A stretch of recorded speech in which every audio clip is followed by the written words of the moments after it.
Yo guys, alright, so this video is gonna be about how me and my team made this environment and basically to shout out the people that took part of the project, me, Daryl, Ashlyn Kerod Pierre, Maria Laroussi, David Sir Pinsono, hopefully I'm not I didn't butcher the last name, and Edouard Hervé. So this is gonna be a multi-part series, and just for the first part, I am going to talk about the references and really the reason why we chose this concept, why we chose the concept of comb. And basically, for other videos, I'm going to talk about how we started out with the blocking, how we planned our stuff, and everything. And afterwards, is going to be talking about how uh, we separated the work, and maybe in much later videos it's definitely gonna be about like more about like the work, right? So just to show a bit of the render, hold on.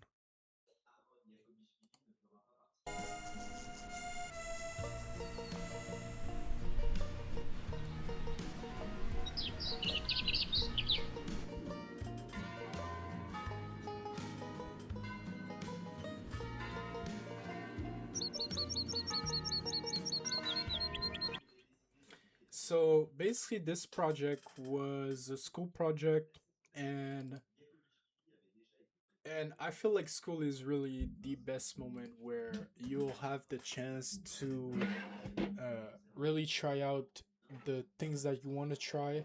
And obviously, because we were a team of five people, if I me, Ash, Maria, David, yeah, we were five people, and we needed like a big enough like environment that was gonna give us every single one of us like some work, right? And this is one of the, while we had like some environments that were given as suggestions by our teacher, we searched on our own, and I think we came up with comb while we were researching together. um and we obviously were all like, we all agreed that this environment was extremely beautiful, very breathtaking, very much breathtaking. My bad. um it had like a little bit of everything, from vegetation to small props, and a huge environment in the background, a landscape. There were buildings. I think the fact that it wasn't just centered around one thing, because one of the things about like a lot of environment is that they'll have like one main focus, but with this environment, we felt like there was first the foreground, and then there was the focus in the background, and then there was this focus. So for us, we were like, okay, like everything is really catching your eye, right? And obviously, what was great about this concept, shout out to Colin Cole, there were other view shots of like the concept of the place. Especially this, it helped a lot with the position and placement. And another thing is we see that he used like 3D art, like modeling to like kind of help. It really helped us to kind of figure out, especially with the size, the proportions, the fact that his process was really shown through his post really helped us a lot with like really the process of creating this concept art. Now, one of the things we had to start was really the, oh, sorry, we used Canva because it was just easier compared to Miro, if I'm being honest. uh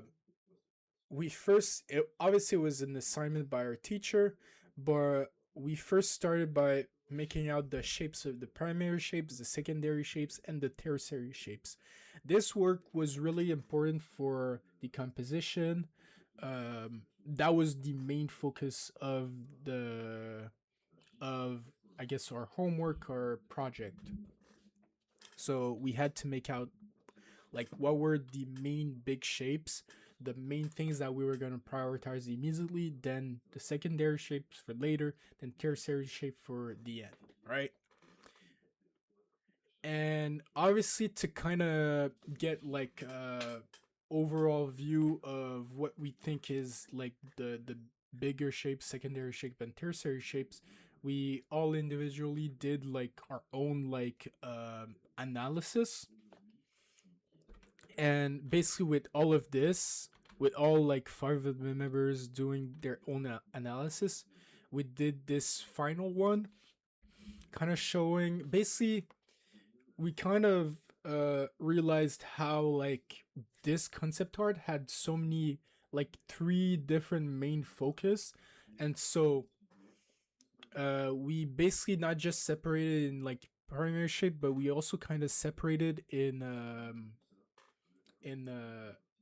sort of foreground, uh, the background, and the middle ground. Basically, this would be the first plan. Then the second one would be this shape, and this would be the background in the back. I mean, in the back, obviously, it's in the name. And then, really, one of the biggest things that helped us really build the world, that helped us really create, was references. I think this might be the most annoying thing that artists will always tell you, but it's really important, and that is researching references, but not just references for like the art in itself, but for this one, the composition and render was really important. The final look was really important, so we needed to research about the culture around comb, and this is what we did. We had like a template given us by our teacher, um, about like what's the food, what's the culture, what's the music, um, what's the vegetation look like, right? So obviously we obviously see a bunch of vegetation, but we're not just going to put anything, right? We got to research what type of trees and plants grow here. What's the most common plants here? Bushes and everything. And we basically, with the template our teacher gave us, we answered the questions, we made our research, we did this basically together. And then after with the research and with the analysis, we basically wrote the names of the primary shapes, secondary shapes, and tertiary shapes. Um, like what are the things we're gonna prioritize first in our project, our production, and this is basically the results that came out. Uh, with a lot of the primary shapes come from the background and some the first plan with the uh, how obviously it's in French, so sorry, but a lot of the pieces that come from the how would you say it, balcony, yeah, sorry. And then the secondary shapes that come, yeah, we created like the with the primary shape, we obviously created like the shape of the floor, but a lot of these secondary shapes really came in with the houses, the small like trees and everything. And then with the tertiary shapes being the smaller shapes, uh, that we did at the end if we had some time, because really we really wanted to nail the first and second shapes. But yeah, And then came the references. Now, I've said this, but the most important thing of this project was really the atmosphere, the composition, the render. So it was really important to for us to nail like what's our style, what's the ambience like, so what's the lighting, um, what are our main inspiration, and we really researched what type of games we really liked. We wanted to replicate. Um, I don't think anybody should be trying to create something new. Sometimes it's okay to take from something that already exists. You know, I mean, basically every artist or in a way taking from something, and the main inspo were the Life is Strange, the second one, especially Firewatch, especially with the ambience and the lighting. Tell Me Why, and What Remains of Edith Finch. And as y'all can see with the inspo of Life is Strange, we had a lot of shots, especially the second game, Life is Strange 2. A lot of the shots in the very beginning of the game, um, and honestly, really throughout the game, how uh, I've noticed how the style, especially in our style of modeling and textures, was really inspired by Life is Strange. I think really with the lighting and render, Firewatch really influenced us. But for the most part, I think really Life is Strange is the main look that really got us for this project. And obviously, another thing I would suggest to any artist, play games. While I was making this project, funny enough, I was playing Life is Strange 2, and these are some of the screenshots I took during my gameplay. I took so many screenshots, and I basically just took the ones that I thought looked good. As y'all can see, you can kind of see the timeline of uh, the timeline of me playing the game in order, basically. Uh, but it was a good experience, and it really let me understand the style, especially with Life is Strange. I noticed how it's not really specific things that catches your eye, it's the overall thing, the overall shot, the overall look of the game, and it kind of tells you that there's a lot of tileable textures that is being used. Yeah, there might be a few unique textures, but even though there might be um, unique textures or hero props, they don't stand out to the point where that's the one thing that catches your eye.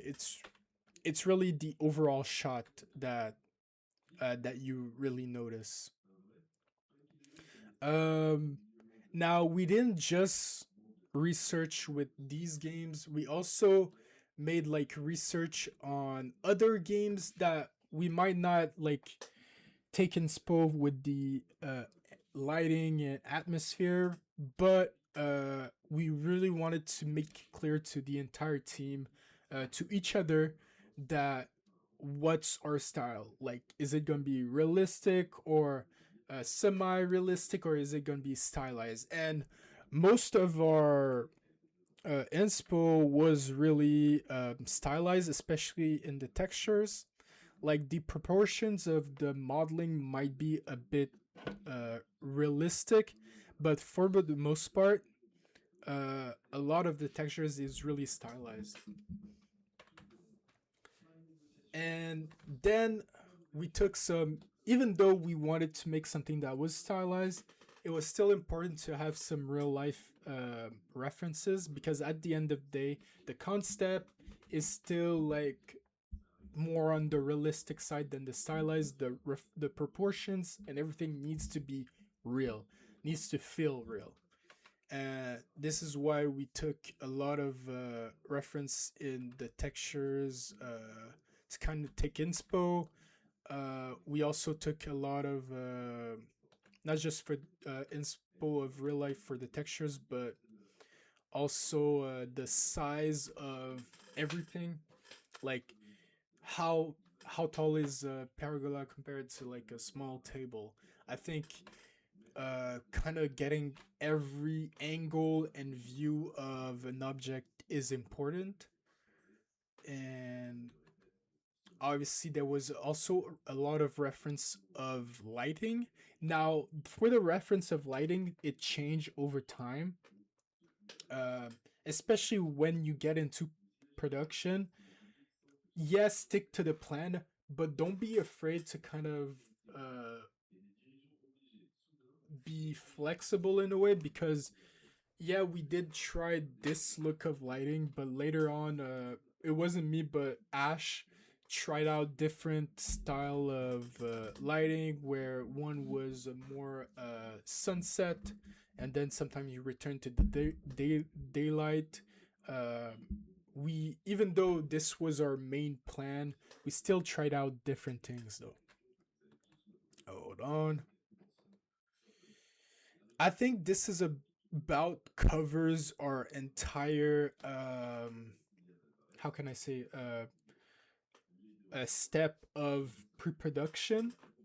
Um Another thing I think that was kind of important to kind of get the main look and the atmosphere of our render was really the palette, and get a lot of references about the place you're trying to replicate. For us, comb, we had a lot of photos for comb, and we obviously put the other shots of the concept to kind of uh, get accurate feel of the position of everything. So that about covers everything.